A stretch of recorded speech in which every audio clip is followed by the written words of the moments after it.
من الشيطان الرجيم بسم الله الرحمن الرحيم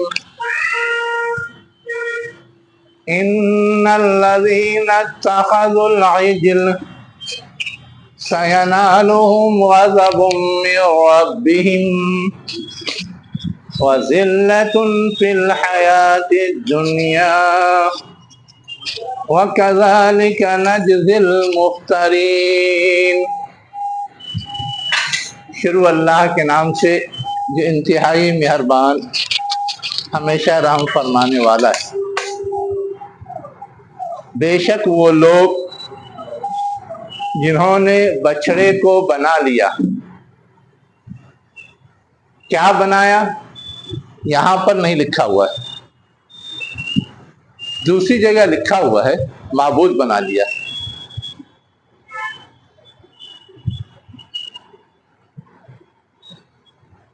ان قریب انہیں ان کے رب کی طرف سے غضب، غصہ پہنچے گا اور رسوائی پہنچے گی دنیاوی زندگی میں، اور اسی طرح ہم جھوٹ گڑھنے والوں کو بدلہ دیتے۔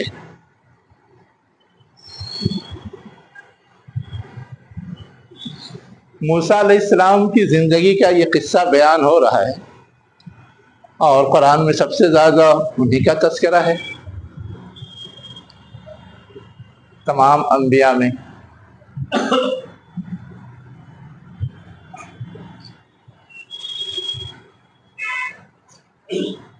یہ سورہ جو ہم لوگ پڑھ رہے ہیں، اس سورہ میں بہت سارے انبیاء کے قصے بیان ہوئے، لیکن قصے کا وہ پہلو زیادہ بیان ہوا ہے جو شرک سے متعلق ہے، اور یہاں بھی ان کی زندگی کے اس پہلو کو زیادہ ابھار کے پیش کیا گیا ہے۔ انہوں نے بچڑا بنایا، خود سے بنایا، سارے لوگوں کے سونے چاندی اکٹھا کر کے بنایا، اور پھر اس کو پوجنے لگے۔ جن لوگوں نے ایسا کیا تھا انہی کے حوالے سے کہا جا رہا ہے مفترین۔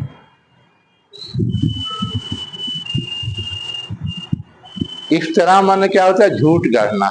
مفترین مانے جھوٹ گڑھنے والے ہے نا۔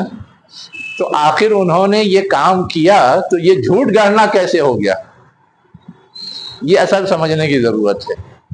وہ جھوٹ گڑھنے والے کیوں کہلائے؟ جو چیز سمجھنے کی ہے وہ اصلاً یہ ہے کہ کسی کو اگر ہم معبود بنا رہے ہیں، اس کا مطلب یہ کہ ہم اس سے کچھ توقع باندھ رہے ہیں، کچھ امید رکھ رہے ہیں، اس کی طرف سے کچھ ہماری حاجت روائی ہو جائے گی۔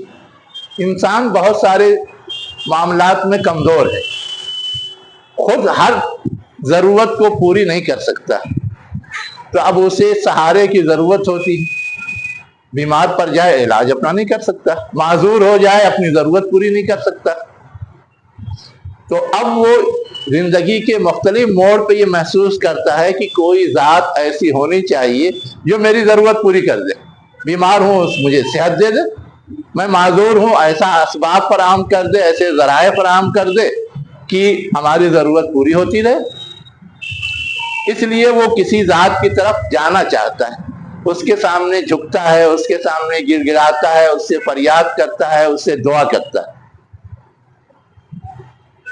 اور اگر کوئی ہستی ایسی ہے جو دنیا کی ہر چیز پہ کنٹرول رکھتی ہے تو وہ اس ساری ضرورت کو پوری بھی کر سکتی ہے، صحت بھی دے سکتی ہے، اور ایسے اسباب بھی پیدا کر سکتی ہے کہ معذور کی ہر ضرورت پوری ہو جائے، اس کا ہر مسئلہ حل ہو جائے۔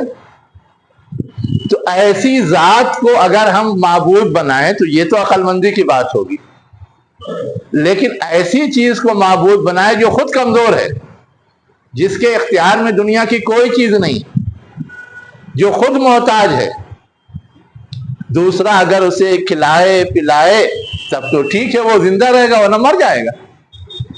اب بچڑا بنانے کو بنا لیا جائے، لیکن جو خود اپنے پیروں پہ کھڑا نہیں، دوسروں کے بنانے سے کھڑا ہو رہا ہے تو ایسے ہی کمزور ہے، اور اس کے بعد اس کے اندر جان نام کی کوئی چیز نہیں ہے جو حرکت کر سکے، کسی کے لیے مدد کے لیے کھڑا ہو سکے، اس کے پاس کوئی اختیار کسی چیز پر نہیں ہے کہ کسی چیز کو آگے کر سکے، کسی چیز کو پیچھے کر سکے، کسی چیز کو روک سکے، کسی چیز کو بڑھا سکے، ایسا کوئی اختیار اس کے پاس نہیں۔ تو ایسے کو اگر کوئی معبود بنائے گا تو اس سے اس کی امید پوری ہوگی؟ نہیں۔ اس سے اس کی خواہش پوری ہوگی؟ اس سے اس کی ضرورت پوری ہوگی؟ نہیں ہوگی۔ تو اب بچڑے کو معبود بنانے کا مطلب یہ ہے کہ انہوں نے ایسی چیز کو معبود بنا لیا جو معبود بننے کے لائق نہیں تھی، اور جو اصل معبود بننے کے لائق اللہ تعالیٰ کی ذات ہے، جو پوری دنیا کو کنٹرول کرتی ہے، جس کے اختیار میں دنیا کی ہر چیز ہے، جو اپنے پیروں پہ کھڑا ہے، کسی کا محتاج نہیں ہے۔ تو اگر ایسی ذات کے مقابلے میں کسی کو کھڑا کر دیا جائے اور کہا جائے کہ یہ دونوں برابر ہیں، تو یہ بات جھوٹ گڑنا ہے، یہ بات غلط بیانی ہے۔ جھوٹ میں ہوتا ہے کہ حقیقت کے خلاف کوئی بات کہی جائے، تو اب بچڑے کو اس کے برابر مان لیا جائے، اس کے برابر کھڑا کر دیا جائے، تو یہ چیز جھوٹ گڑنا ہے۔ انہوں نے یہی کیا تھا۔ لیکن یہ جو لوگ معبود بناتے ہیں، جیسے درخت کو، سانپ کو، ہر چیز کو جو ان کے نظر میں آتی ہے اس کو اپنا معبود بناتے ہیں، لیکن وہ یہ نہیں کہتے کہ یہ ہمارے معبود ہے یا ہماری حاجت کو یہ پورا کرنے والے ہیں، بلکہ ان کا یہ خیال ہوتا ہے کہ جو معبود ہے اصلاً، جس کو سب لوگ مانتے ہیں، اللہ تعالیٰ، تو یہ ہمارے پیغام کو، ہماری بات کو وہاں تک پہنچائیں گے، یہ سفارشی ہمارے بنیں گے، ایسا خیال ہوتا ہے۔ بالکل یہ خیال ہے نا کہ معبود نہیں ہے، یہ کہ ہمارے ذرائع۔ بالکل، اگر کوئی ایسی ذات ہے جو ضرورت مند، حاجت مند کی ضرورت سننے کے لیے بھی کسی کا محتاج ہے، کہ کوئی سفارشی، کوئی تیسرا فرد اس کو بتائے گا تو اسے معلوم ہوگا، یہ بھی اس کی کمزوری ہے، یہ بھی اس کا عیب ہے، تو اس کو بھی سہارے کی ضرورت، اس کو بھی سہارے کی ضرورت پڑ گئی۔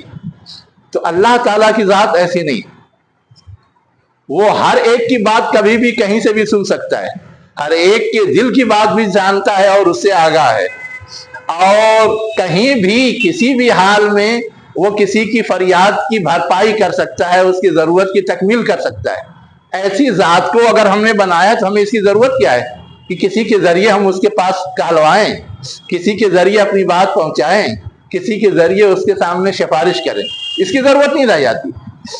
اصلاً معبود بننے کا وہی ہے جس کے اندر کوئی عیب نہیں، کوئی نقص نہیں، کوئی کھوٹ نہیں، کوئی کمزوری نہیں، ہر کمزوری سے پاک، جیسی ضرورت ہو، جب ضرورت ہو، جو ضرورت ہو، جہاں ضرورت ہو، سب کر سکتا ہو، وہ معبود بننے کے لائق ہے۔ اور وہ ہستی صرف ایک ہے، اللہ تعالیٰ کی ذات۔ دنیا میں لوگ مانتے ہیں کہ ہاں ایسی بڑی ہستی ہے اور اس کو الگ الگ نام دیتے ہیں، لیکن اس کو اسی طرح مانے جیسے ماننا چاہیے، ہے نا۔ ایسے کسی سفارشی کے ذریعے، کسی واسطے کے ذریعے، کسی وسیلے کے ذریعے اس تک پہنچیں تو یہ تو اس کے ساتھ ایک طرح کا عیب لگانا ہے، اور وہی کمزوری ہے شرک میں، وہی کمزوری ہے بت پرستی میں، اس لیے وہ معیوب ہے، اس لیے وہ غلط ہے۔ تو اللہ تعالیٰ جو غضبناک ہوتا ہے وہ اسی لیے غضبناک ہوتا ہے، جو کہا نا کہ انہوں نے بچڑے کو معبود بنا لیا تو عنقریب اللہ کا غضب ان کو پہنچے گا، یعنی اللہ غصہ ہوگا۔ اللہ کیا ہوگا؟ غصہ ہوگا۔ کیوں غصہ ہوگا؟ اس لیے کہ اللہ کے اندر جو خوبی پائی جاتی ہے اس خوبی کا دنیا میں کوئی نہیں، اور وہ خوبی ہم دوسرے میں مان لے رہے ہیں تو اسے ناراضگی نہیں ہوگی۔ اب میں اس گھر کا مالک ہوں، آپ مان لیں کہ نہیں یہ بھی اس گھر کے مالک ہیں، تو میں آپ پہ ناراض نہیں ہوں گا؟ یہ اصل بات ہے سمجھنے کی۔ اس پوری کائنات کا مالک تو وہ ہے، اور ہم یہ کہہ رہے ہیں کہ وہ نہیں فنا ہے، یا اس کے ساتھ وہ بھی شریک ہے، تو یہ اس کے لیے ناراضگی کی چیز، یا اس کی کچھ حصے داری ہے، ہاں حصے داری ہے، شریک ہے، جو بھی کہہ لیں، تو یہ چیز اس کے لیے ناراضگی کی ہے، اور وہ ناراضگی غصے کی شکل میں ظاہر ہوگی۔ اب غصے کی شکل میں ظاہر مختلف طرح سے ہوتی ہے۔ غصہ یہ بھی ہوتا ہے کہ اس کو سزا دے، غصہ یہ بھی ہوتا ہے کہ اس کی پکڑ کرے۔ ہم اور آپ اپنی روزمرہ کی زندگی میں ذرا سا کوئی بات ہو جائے تو غصہ ہوتے ہیں۔ کیسے غصہ ہوتے ہیں؟ کوئی آپ کو گالی دے دے ذرا، کیوں آپ بھڑک جاتے ہیں؟ اس لیے کہ وہ بہتان ہے، آپ کی عزت پہ داغ لگا رہا ہے۔ تو اللہ تعالیٰ کے ساتھ کسی کو شریک کیا جا رہا ہے، اس کا مطلب ہے کہ اس کی حیثیت کو داغدار کیا جا رہا ہے، اس لیے وہ غصہ ہوتا ہے۔ میں سمجھنے کے لیے مثال دے رہا ہوں، وہ معاملہ ایسا نہیں ہے لیکن سمجھا جا سکتا ہے۔ تو یہاں جو کہا گیا کہ اللہ کی طرف سے ان کو غضب پہنچے گا، مطلب یہ ہے کہ ایسی حرکت انہوں نے کر دی ہے کہ وہ حرکت اللہ کے غصے، اللہ کے جذبے، اللہ کے جوش کو ابالنے والی ہے، بھڑکانے والی ہے، غصے میں مبتلا کرنے والی ہے۔ اللہ کا غصہ کتنا ہوتا ہے ہم اور آپ تصور نہیں کر سکتے۔ قرآن میں کہا گیا کہ وہ لوگ جو عیسیٰ علیہ السلام کو اللہ کا بیٹا کہتے ہیں، ہے نا، انہوں نے اتنی گھناؤنی بات کہہ دی ہے کہ اس کی وجہ سے سارے آسمان، ایک دو آسمان نہیں، سارے آسمان پھٹ جائیں، یہ بھی بہت کمتر چیز ہوگی۔ تکاد السماوات یتفطرن منہ، قریب ہے کہ سارے کے سارے آسمان کیا ہوں، اس گھناؤنی بات سے، اس سخت بات سے، اس بری بات سے پھٹ جائیں، وہ برداشت نہ کر سکیں۔ اللہ کیسے برداشت کرے گا؟ اس چیز کا یہ اظہار ہے غضب من ربہم، اس لیے کہ اس کی شان کے، اس کے تقدس کے، اس کے عظمت کے، اس کی عزت کے خلاف ہے۔ اس سے زیادہ اہم چیز جو سمجھنے کی ہے، اس دنیا میں جو بھی آنکھ کھولتا ہے دنیا کی چیزوں سے فائدہ اٹھاتا ہے، چاہے وہ ہوا ہو، چاہے وہ پانی ہو، چاہے وہ غلہ ہو، جو چیز بھی ہو، سب سے وہ فائدہ اٹھاتا ہے۔ اب یہ ہوا، یہ پانی، یہ غلہ یا اور دنیا کی ساری چیزیں کس نے پیدا کی؟ اسی اللہ نے پیدا کی ہے۔ تو اب اس اللہ نے پیدا کی ہے تو ہمیں تو اس کا شکر گزار ہونا چاہیے، لیکن ہم کسی اور کو ماننے لگیں گے تو گویا ہم اس کے شکر گزار نہیں ہو رہے، اس کی نافرمانی کر رہے ہیں۔ اب جب نافرمانی کریں گے تو وہ غصہ نہیں ہوگا، اور غصہ ہو کر کے جو چیز دیا وہ چھین نہیں لے گا، اس میں کمی نہیں کر دے گا۔ اسی کو کہا گیا ہے ذلۃ فی الحیات الدنیا، وہ ساری چیز ملی ہوئی ہے تو ہم بڑے آرام سے زندگی گزارتے ہیں، بڑی خوشحال زندگی گزارتے ہیں، اور جب اللہ عذاب دینا چاہتا ہے، سزا دینا چاہتا ہے، اسی میں سے کوئی چیز چھین لیتا ہے۔ قحط آ جائے چھین لیا، سیلاب آ جائے چھین لیا، آپ کی صحت بگڑ گئی چھین لیا، آپ ایکسیڈنٹ کا شکار ہو کے معذور ہو گئے چھین لیا، اچھا بھلے چنگے روزمرہ کی زندگی گزار رہے تھے، اپنی ضرورت پوری کر رہے تھے، معذور ہو کے بیٹھ گئے چھین لیا نا۔ تو جتنی چیز بھی اللہ نے دے رکھی ہے وہ اللہ کی طرف سے عزت کا سبب بنتی ہے، بڑکپن کا سبب بنتی ہے، اور کیا کہتے ہیں وقار کا سبب بنتی ہے۔ لیکن اگر کوئی نافرمانی کرتا ہے اس دنیا کی زندگی میں بھی ان چیزوں کو اللہ تعالیٰ چھین لیتا ہے۔ اسی کو کہا ذلۃ فی الحیات الدنیا۔ یہ معاملہ تو صرف اہل ایمان کے ساتھ، اہل کفر کے ساتھ تو ہے نہیں، سب کے ساتھ ہے۔ میں نے جتنی مثالیں آپ دیے ہیں تو جو اہل ایمان ہے، جو جن کو مومن کہا جاتا ہے، ان کے ساتھ بھی ایکسیڈنٹ ہوتا ہے، سالی کا شکار ہوتے ہیں، سب کچھ ہوتا ہے۔ تو مومن کے ہاں کمزوری نہیں پائی جاتی؟ صحابہ کے ساتھ ہوا، صحابہ کے ہاں کمزوری نہیں پائی جاتی، انسان ہی تھے۔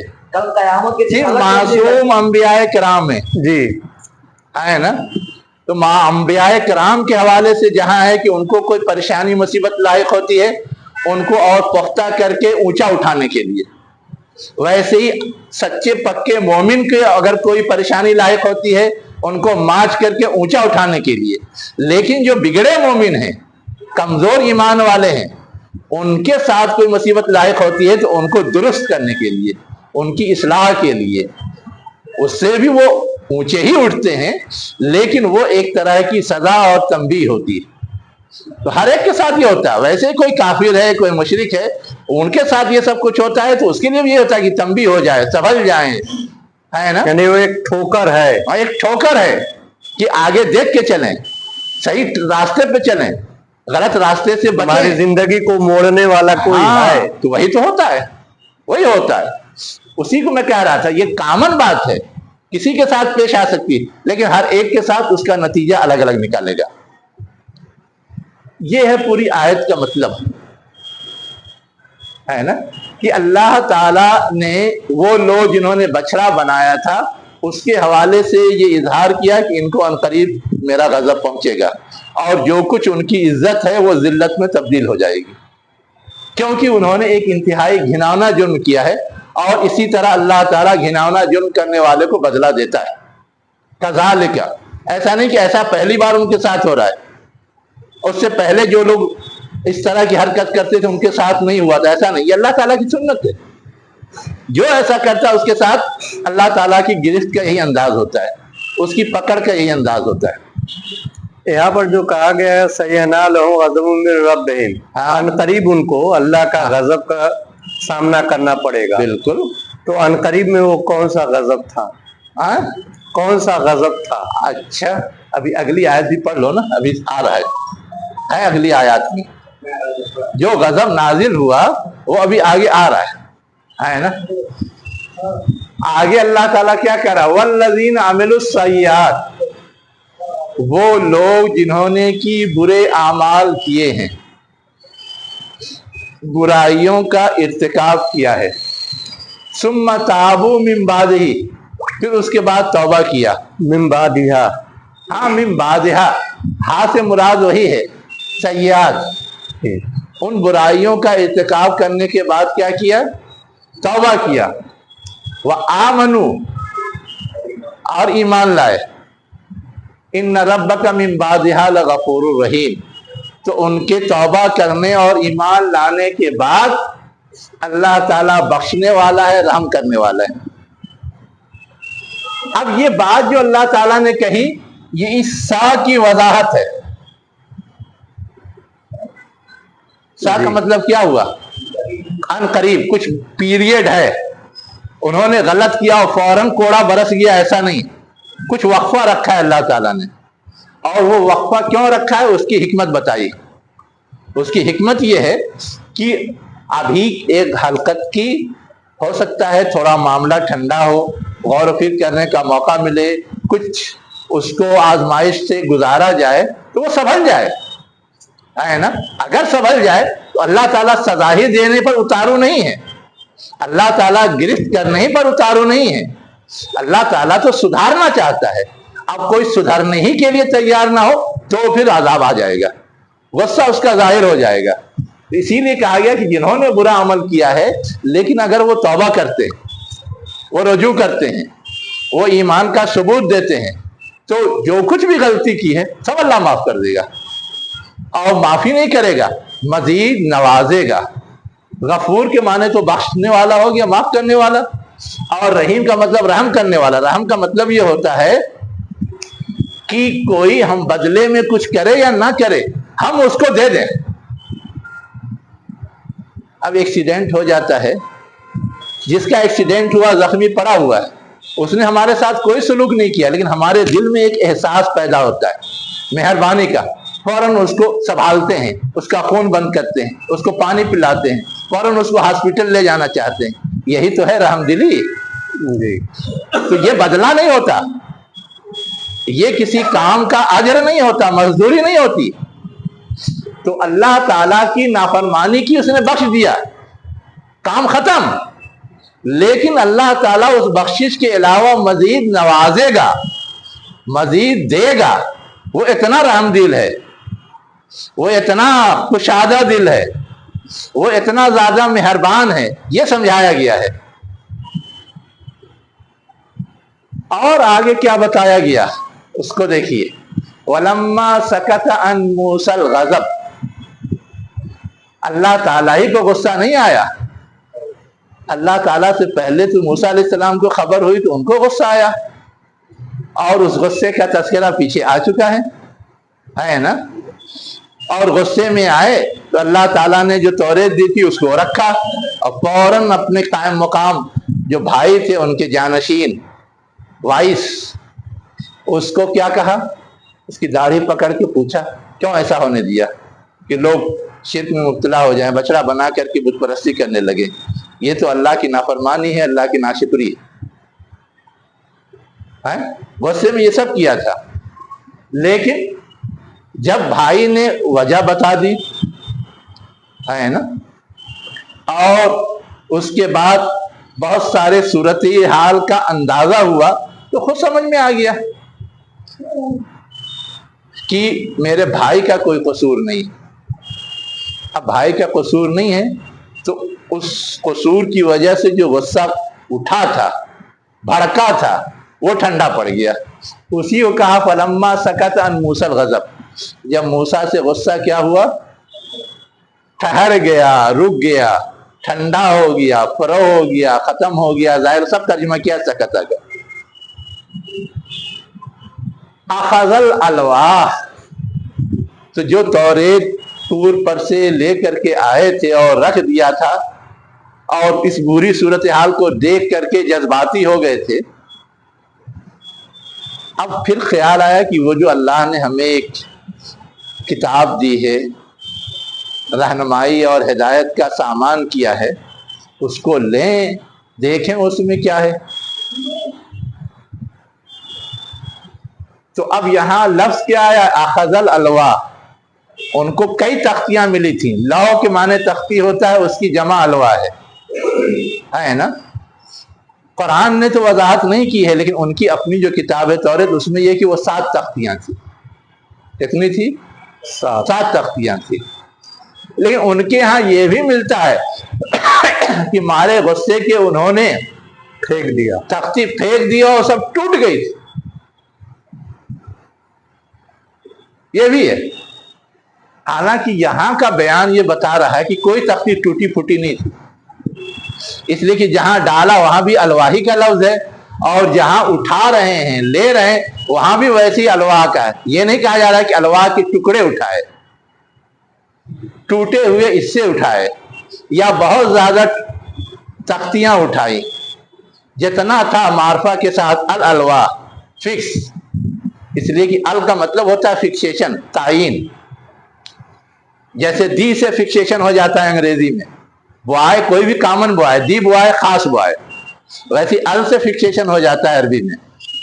تو جہاں القل الواح آیا تھا ویسے ہی اخذ الالواح ہے۔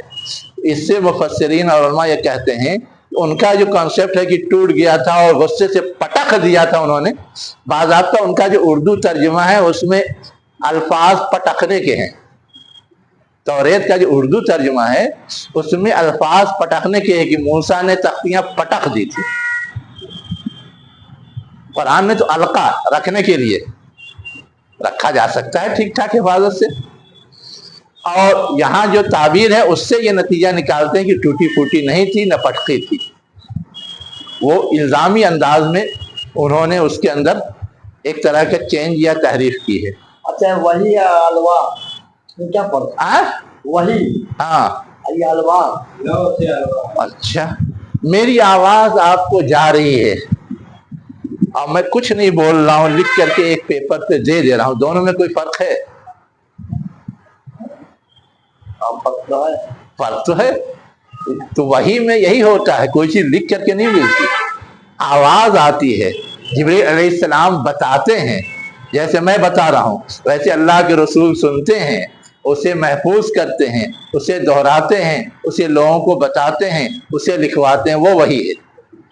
اور موسیٰ علیہ السلام کو یہ تھا کہ آواز کچھ نہیں، اللہ نے لکھوایا اور کہا یہ لے لو، لے جاؤ، اس میں سب تمہارے لیے رہنمائی لکھی ہوئی ہے۔ تختی کی طرف سے ذہن میں یہ کہ صرف تختی مطلب کہ تحریر کیا گیا تختی پر ہی؟ ہاں صرف تختی پر ہی. اب تختی کا مطلب ہمارے ذہن میں یہ آتا ہے کہ جیسے ہم لوگ جاتے ہیں مکتب میں یا اسکول میں پڑھنے کے لیے تو سلیٹ ہوتا ہے یا پہلے زمانے میں لکڑی کی تختی ہوتی تھی اس پر لکھتے ہیں تو ہمارے ذہن میں تو وہی آیا ہے نا. لیکن ہے یہ کہ وہ چیز جو سخت ہو اور لکھنے کے لیے استعمال ہو, چاہے وہ چاندی کی ہو, چاہے وہ لوہے کی ہو, چاہے وہ پتھر کی ہو, سب کو تختی کہتے ہیں, بس وہ لکھنے کے پرپس سے یوز ہو. اب بڑے بڑے لاٹ ہیں پتھر کے ہیں نا, یہ قدیم زمانے میں یوز ہوتے تھے اور جس پہ لکھ کر کے سرکاری احکام نصب کر دیے جاتے تھے چوراہوں پر کہ یہ ہے گورنمنٹ کا آرڈر, اس کو فالو کرنا ہے ساری عوام کو, دیکھ لو. اور آج کل جگہ جگہ اسٹیل پر, لوہے کی چادر پر, پارکوں وغیرہ میں لگا رہتا لکھ کر کے ٹانگا جاتا ہے. کیا یہ چیزیں ہیں جس کو لوگ ملحوظ رکھیں, نوٹس, اس کو بھی تختی کہتے ہیں. تو تختی کا مفہوم سی وہ مکتب والا مت لیجیے. تختی کا مفہوم کوئی بھی چیز سخت چیز پر لکھ کر کے محفوظ شکل میں لوگوں کو آگاہ کیا جائے, بس وہ ہے. موسیٰ علیہ السلام جو پوئٹری پر سے اغوا ہوا لے کے آئے, کیا سے وہی کا انتظار نتیجہ ہو رہے ہیں, یہی مطلب پورا ہو گیا. دیکھیے یہاں تو جو بحث ہے وہ صرف یہ ہے کہ ان کو جو کچھ بھی ہدایت دینی تھی وہ ان کو کیسے دی گئی, لکھ کر کے دی گئی ہے نا. باقی ان کے پاس بھی وہی آتی تھی, آئی ہوگی, لیکن وہ سب وہی غیر مطلوب کی شکل میں, جیسے حضور پر وہی دونوں شکلوں میں تھی, مطلوب ہی تھی غیر مطلوبی تھی. یعنی ایک وہی وہ تھی جو آرڈر تھا کہ اس کو لکھوا ڈالو, اس کو محفوظ کرو, اس کو ایک جگہ اکٹھا کرو اور اس کو سب کو بتاؤ, یاد کرواؤ. اور کچھ چیزیں ایسی تھی جو آپ کو بتا دی جاتی تھی, آپ حسب ضرورت اس سے لوگوں کو آگاہ کرتے تھے. اس کی حیثیت محفوظ کرنے کی یا اس کو اس کا پابند بنانے کی نہیں تھی. یعنی پرسنل پیغام تھا وہ. ہاں پرسنل بھی ہوتا تھا, پرسنل کے علاوہ لوگوں کے لیے بھی ہوتا تھا, لیکن اس کا وہ ویٹیج نہیں کہ وہ رہتی دنیا تک رہنا ضروری ہے. جب تک ہے, نہیں ہے نہیں. گائیڈنس کے لحاظ سے پرسنل اس وقت کی ضرورت بھی ہو سکتی تھی, یہ ہے. تو موسیٰ علیہ السلام کو پیغامات جو ملے تھے الوا پہ بہت مختصر تھے کیا؟ نہیں, 7 تختیاں اگر کہی جائے تو کتنی بڑی تو آپ پھر وہی سوچ رہے ہیں جی کہ جتنی بڑی آپ کی تختی ہے اتنی بڑی وہ تختی اس کی 10 گنا رکھ لیجیے, اس کی 10 گنا رکھ لیجیے کہ اب وہ موسیٰ علیہ السلام لے کر آئے یا سواری پر لائے ہوں گے. اس وقت کی سواریاں بھی وہی جانور تھے. تو کتنا لوڈ کیے ہوں گے, کتنا, جیسے قرآن شریف ہے, اگر اس کو تختی پر کیا جائے تو کتنے پتھر لگیں گے, کتنے پتھر لگیں گے, وہ تو آپ کے لکھنے کے انداز پر ہے جی, ہے نا. اسی قرآن کو ایک صفحے میں بھی ہینڈ رائٹنگ سے لکھا گیا ہے اور موجود ہے اس وقت دنیا میں. یس, ایک صفحے پر, جتنا بڑا بھی ہو, لیکن ایک صفحہ ہے صرف. آپ میوزیم میں جا کے دیکھ سکتے ہیں, آج بھی موجود ہے. اور 20 صفحے پر بھی لکھا گیا ہے, وہ میرے پاس بھی ہے.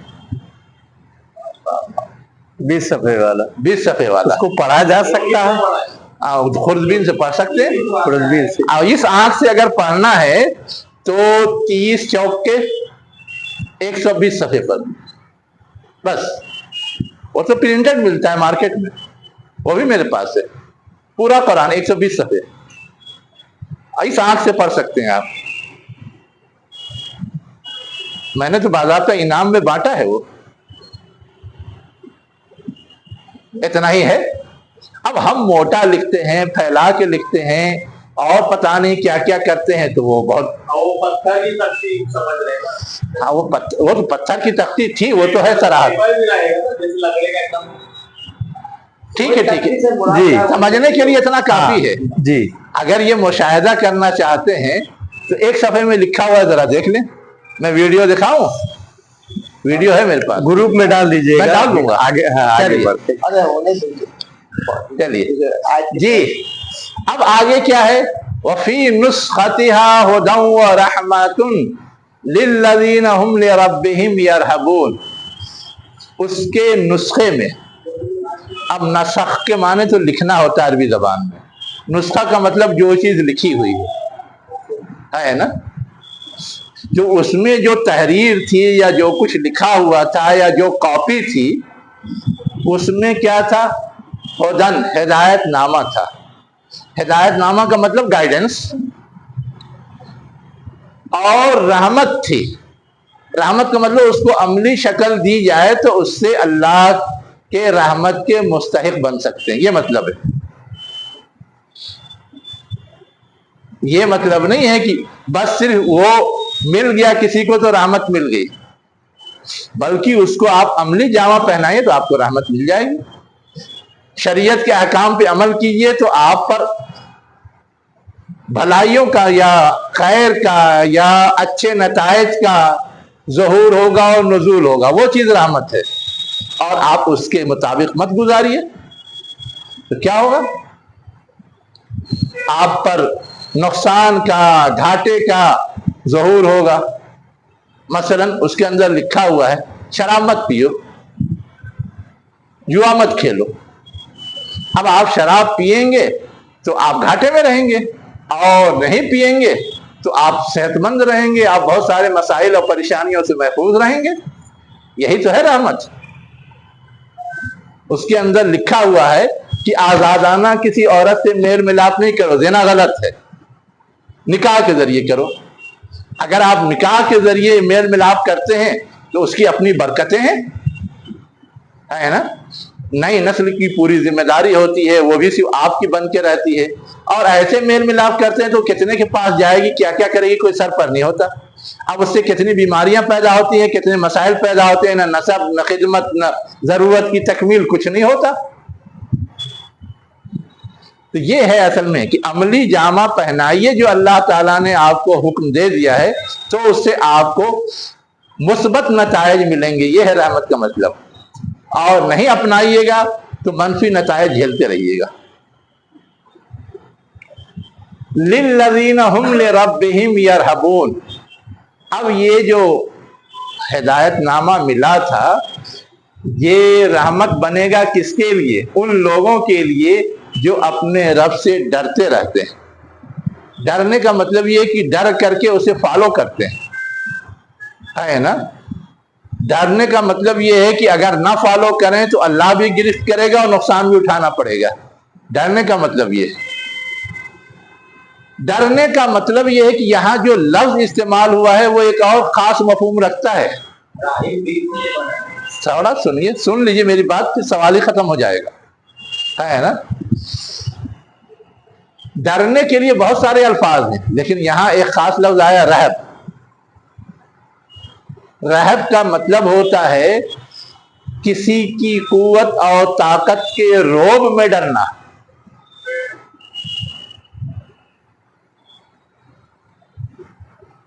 کہ اگر نہیں مانا تو پکڑے جائیں گے، گرفت ہوگی. نہیں مانا. ایک ڈرنا یہ ہے کہ اس کے نفع نقصان سے، اور ایک یہ ہے کہ اس کے نفع نقصان سے سروکار نہیں ہے. جس کا آرڈر ہے وہ اتنا طاقتور ہے، اتنا قوی ہے کہ ہم نے اگر ذرا چوں کیا تو وہ دبا دے گا، وہ کچل دے گا، وہ ایسی گرفت کرے گا کہ ہم اس کے پنجے سے باہر نہیں نکل سکتے. جیسے بہت رحم دل حکمراں ہوتا ہے تو لوگ الٹا سیدھا کرتے رہتے ہیں، ملکی قانون کی پاسداری نہیں کرتے. لیکن کوئی بہت دبنگ قسم کا آفیسر آ جائے یا حکمراں آ جائے، سب کانپتے رہتے ہیں، پتہ نہیں کیا ہو جائے گا. قانون لامحالہ لاگو کیا جائے، سب کانپتے رہتے ہیں. اور قانون میں نظر انداز کیا جائے، ڈھیل دی جائے تو سب منمانی کرتے رہتے ہیں. یہ فرق پڑتا ہے. تو یہ جو کیفیت پیدا ہوتی ہے رعب کی،